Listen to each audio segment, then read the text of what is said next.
Musculoskeletal infection is a significant burden on global health care because of its epidemiology, cost of care, morbidity, and mortality.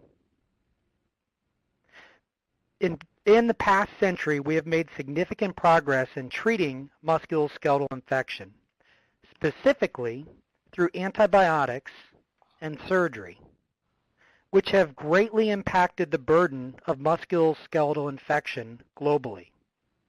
However, we surely have not won the war on infection.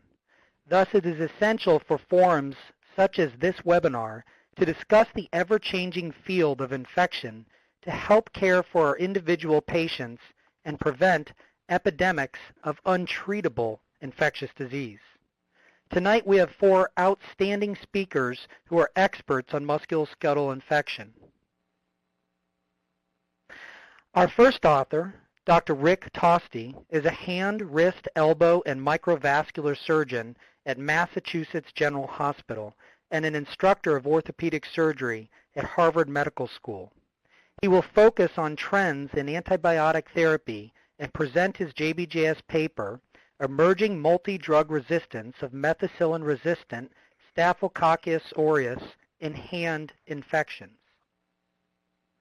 Following Dr. Tosti's presentation, we will hear commentary from Dr. Isaac Thomsen, who is an assistant professor of pediatric infectious disease at Vanderbilt University School of Medicine.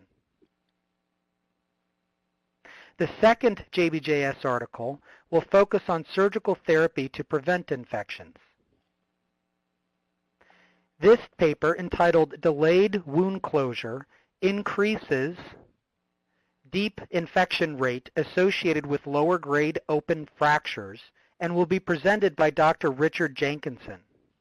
Dr. Jenkinson is an assistant professor at the University of Toronto, a member of the Canadian Orthopedic Trauma Society, and is the site director of several ongoing multi-center randomized trials at the Sunnybrook Health Sciences Center. Dr. Jenkinson's presentation will be discussed by Dr. Lawrence Marsh, who is the Carol B. Larson Chair and Professor in the Department of Orthopedic Surgery at the University of Iowa Hospitals and Clinics. We will save the last 15 minutes for questions from the audience. The questions can be sent in at any point during the presentation. Dr. Schwenkowski will help me identify the most relevant questions, and I will direct them towards one or all of the speakers.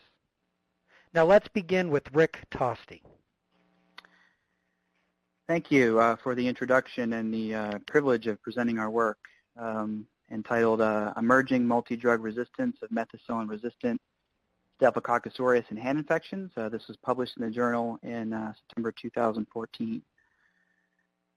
MRSA is the most commonly identified pathogen in hand infections at urban centers. It has been associated with higher risk of treatment failure, lengths of stay, and costs.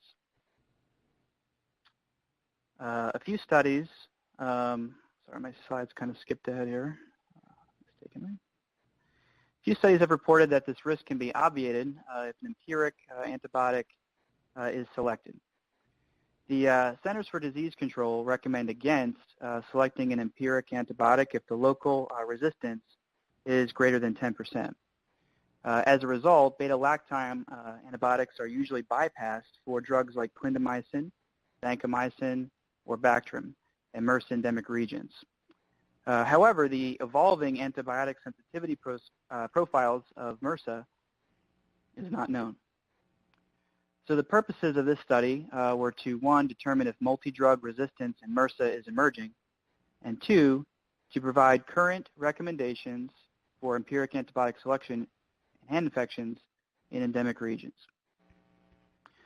So this was an 8-year longitudinal retrospective chart review. It's performed on all culture-positive hand infections encountered by an urban hospital from 2005 to 2012. The proportions of all major organisms were calculated for each year, and then MRSA was additionally analyzed for antibiotic sensitivity. We obtained culture results for roughly 700 infections. The most common etiology was traumatic wounds or IV drug use. The mean age was 38 to 45 years. This was not significantly different over the study period. IV drug users increased over the study period from 12% in 2005 to 38% in 2012, and this was a significant increase. But groups like diabetics,